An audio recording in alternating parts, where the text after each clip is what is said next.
Dove si trova il Tao? Fu domandato a Chuang Tzu: dove si trova il Tao?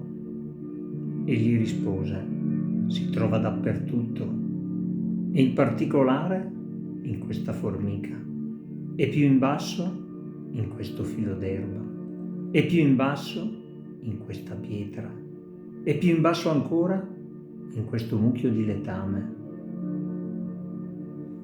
Nel testo gnostico Il Vangelo di Tommaso, Gesù dice: spacca un pezzo di legno e io sono là dentro. Solleva una pietra e io sono là sotto.